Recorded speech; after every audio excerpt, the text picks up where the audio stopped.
Hi, ഞാൻ ഇന്ന് വന്നിരിക്കുന്നത് ചിക്കൻ ഫ്രൈഡ് റൈസിൻ്റെ റെസിപ്പി ആയിട്ടാണ്. റെസ്റ്റോറൻറ്റിലൊക്കെ കിട്ടുന്ന അതുപോലെ പെർഫെക്റ്റും ടേസ്റ്റി ആയിട്ടുള്ള ചിക്കൻ ഫ്രൈഡ് റൈസ് എങ്ങനെ തയ്യാറാക്കി എടുക്കാൻ നോക്കാം. ഇത് നമുക്ക് ഏറ്റവും എളുപ്പത്തിൽ തയ്യാറാക്കി എടുക്കാൻ പറ്റുന്ന ഒരു റൈസ് റെസിപ്പിയാണ്. കുട്ടികൾക്കും മുതിർന്നവർക്കും ഒരുപോലെ ഇഷ്ടപ്പെട്ട ഈ ചിക്കൻ ഫ്രൈഡ് റൈസ് എങ്ങനെയാണ് തയ്യാറാക്കുന്നതെന്ന് നോക്കാം.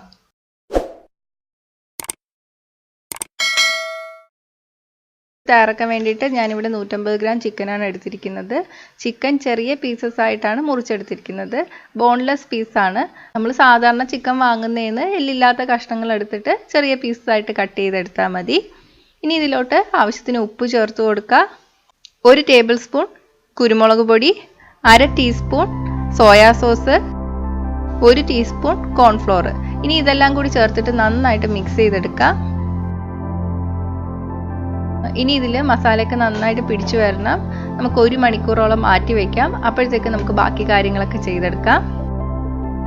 ഞാനിവിടെ 2 കപ്പ് ബസ്മതി അരിയാണ് എടുത്തിരിക്കുന്നത്. ഇതിലോട്ട് കുറച്ച് വെള്ളം കൂടി ചേർത്തിട്ട് ഒരു 30 മിനിറ്റ് കുതിർന്നു വരാൻ വേണ്ടിയിട്ട് വയ്ക്കാം.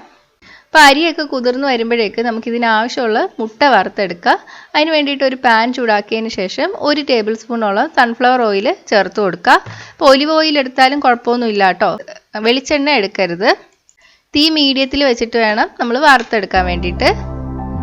ഇപ്പം എണ്ണ ഒന്ന് ചൂടായിട്ട് വരുമ്പോൾ നമുക്ക് 3 മുട്ട പൊട്ടിച്ചൊഴിച്ചു കൊടുക്കാം.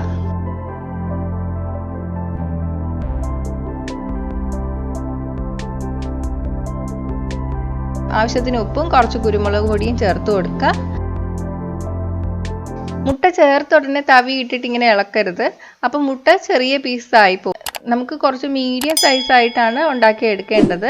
അപ്പോൾ താഴെ ഇങ്ങനെ വെള്ള കളർ വരുമ്പോൾ കുറച്ചൊന്ന് തവി കൊണ്ട് ഇതുപോലെ ഇളക്കി കൊടുക്കുക.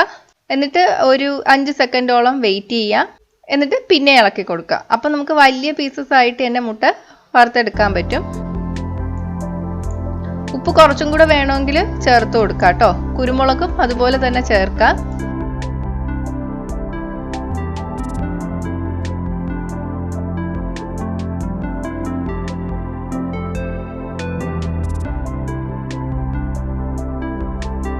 ഇപ്പം മുട്ട റെഡി ആയിട്ടുണ്ട്. നമുക്കിത് പാത്രത്തിലോട്ട് മാറ്റി വയ്ക്കാം.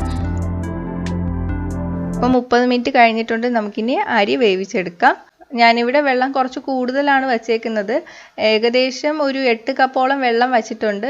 അരി വെന്തതിന് ശേഷം വെള്ളം വാർത്ത് കളയാണ് ചെയ്യുന്നത്, വറ്റിച്ചെടുക്കുകയല്ല. അപ്പോൾ കുറച്ച് കൂടുതൽ തന്നെ വെള്ളം വെച്ചോളൂ. ആവശ്യത്തിന് ഉപ്പ് ചേർത്ത് കൊടുക്കാം. എപ്പോഴും പറയുന്ന പോലെ ഉപ്പ് ചേർത്തതിന് ശേഷം വെള്ളം ഒന്ന് ടേസ്റ്റ് ചെയ്ത് നോക്കുക. എപ്പോഴും വെള്ളത്തിൽ കുറച്ച് കൂടുതൽ ഉപ്പ് നിൽക്കണം. കുറേ കൂടുതലല്ല, ചെറുതായിട്ടൊന്ന് ഉപ്പ് കൂടുതൽ നിൽക്കണം. എന്നാലേ അരി വെന്ത് വരുമ്പോൾ അരിയിൽ കറക്റ്റ് പാകത്തിന് ഉപ്പായിരിക്കുള്ളൂ. വെള്ളം ഇനി നന്നായിട്ട് തിളച്ച് വരട്ടെ. വെള്ളം തിളച്ച് വന്നിട്ടുണ്ട്. ഇതിലോട്ട് നമുക്ക് അരി നന്നായിട്ട് കഴുകിയതിന് ശേഷം ചേർത്ത് കൊടുക്കാം. ഇനി അരി വെന്ത് വരണം. ഇപ്പം അരി വെന്ത് വന്നിട്ടുണ്ട്. നമുക്ക് തീ ഓഫ് ചെയ്തതിന് ശേഷം ഈ വെള്ളം വാർത്ത് കളയാം. നമ്മൾ മസാല പുരട്ടി വെച്ചിരിക്കുന്ന ചിക്കൻ ഒന്ന് വറുത്തെടുക്കാം.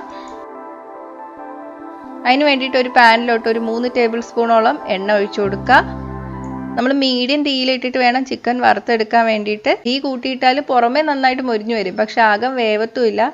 പിന്നെ നമ്മൾ ചിക്കൻ വേവിക്കുന്നില്ല, ഈ വറുത്തെടുക്കുന്നത് മാത്രമേ ഉള്ളൂ. മീഡിയത്തിലിട്ട് തന്നെ നമ്മൾ ചിക്കൻ വേവിക്കണം. ഇപ്പം എണ്ണ ചൂടായിട്ട് വരുമ്പോൾ ചിക്കൻ ചേർത്ത് കൊടുക്കുക. നമുക്കിത് വേണമെങ്കിൽ അടച്ചു വെച്ച് വേവിക്കാം കേട്ടോ.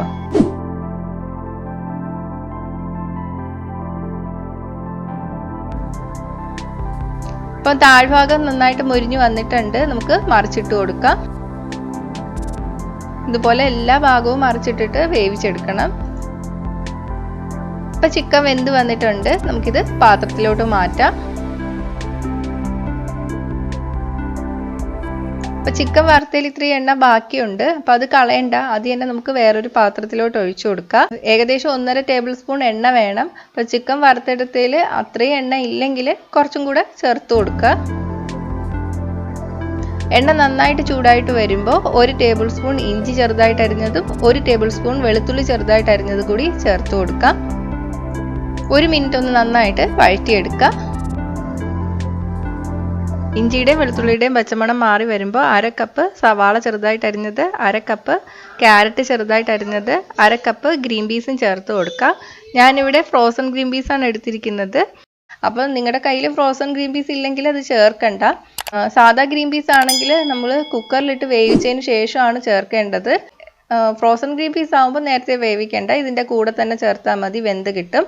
ആവശ്യത്തിന് ഉപ്പും കൂടി ചേർത്തിട്ട് നന്നായിട്ട് മിക്സ് ചെയ്ത് കൊടുക്കുക. ഇനി ഇത് അടച്ചു വെച്ച് വേവിക്കാം. പച്ചക്കറി നന്നായിട്ട് വെന്ത് വരണം. ഞാൻ ഈ ചേർത്ത പച്ചക്കറികൾ തന്നെ ചേർക്കണമെന്നില്ല, ഇതിൽ വേണമെങ്കിൽ ക്യാബേജ് ചേർക്കാം, ഫ്രഞ്ച് ബീൻസ് ഒക്കെ ചേർക്കാം. പച്ചക്കറിയൊക്കെ വെന്ത് വന്നിട്ടുണ്ട്.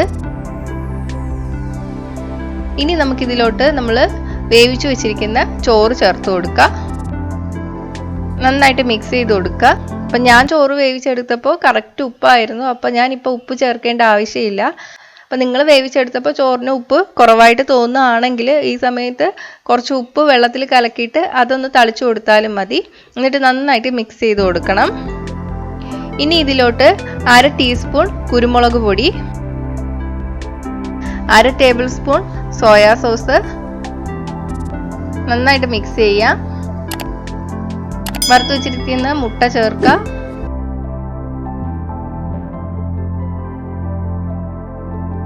ചിക്കൻ നന്നായിട്ട് മിക്സ് ചെയ്യാം. മീഡിയത്തിലാണ് ഇട്ടേക്കുന്നത്. ഇനി നമുക്ക് തീ ഓഫ് ചെയ്യാം.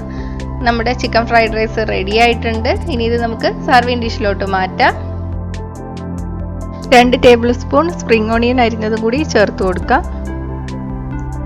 അപ്പം നമ്മുടെ ടേസ്റ്റി ആയിട്ടുള്ള ചിക്കൻ ഫ്രൈഡ് റൈസ് റെഡി ആയിട്ടുണ്ട്. പെട്ടെന്ന് ഗസ്റ്റ് ഒക്കെ വരികയാണെന്ന് വിളിച്ചു പറഞ്ഞാൽ വേഗത്തിൽ തയ്യാറാക്കി എടുക്കാൻ പറ്റുന്ന നല്ലൊരു റൈസ് റെസിപ്പിയാണിത്. സാധാരണ ഫ്രൈഡ് റൈസിൻ്റെ കൂടെയൊക്കെ നമ്മൾ സോസ് കൂട്ടിയാണ് കഴിക്കാറ്. അങ്ങനെ വേണമെങ്കിലും കഴിക്കാം. ഞാൻ ചിലപ്പോൾ തൈരും കഴിക്കാറുണ്ട്. അപ്പോൾ ഇതൊന്ന് വീട്ടിൽ ട്രൈ ചെയ്ത് നോക്കുക. ട്രൈ ചെയ്ത് നോക്കിയിട്ട് നിങ്ങളുടെ അഭിപ്രായം കമൻറ്റ് ചെയ്യുക. ഇഷ്ടമായെങ്കിൽ ലൈക്ക് ഷെയറും ചെയ്യുക. ഇഷ്ടപ്പെട്ടില്ലെങ്കിൽ ഡിസ്ലൈക്കും ചെയ്യുക. കൂടുതൽ റെസിപ്പികൾക്കായിട്ട് ചാനൽ ഇതുവരെ സബ്സ്ക്രൈബ് ചെയ്യാത്തവർ സബ്സ്ക്രൈബ് ചെയ്യാൻ മറക്കല്ലേ. കൂടെ അടുത്തുള്ള ബെൽ ബട്ടൺ ക്ലിക്ക് ചെയ്തതിന് ശേഷം ഓൾ നോട്ടിഫിക്കേഷൻ സെലക്ട് ചെയ്യുക. അപ്പോൾ ഞാൻ അപ്ലോഡ് ചെയ്ത ഉടൻ തന്നെ എല്ലാ റെസിപ്പീസിൻ്റെ നോട്ടിഫിക്കേഷൻ നിങ്ങൾക്ക് ലഭിക്കും. അപ്പോൾ അടുത്തൊരു റെസിപ്പി ആയിട്ട് കാണാം. ബൈ.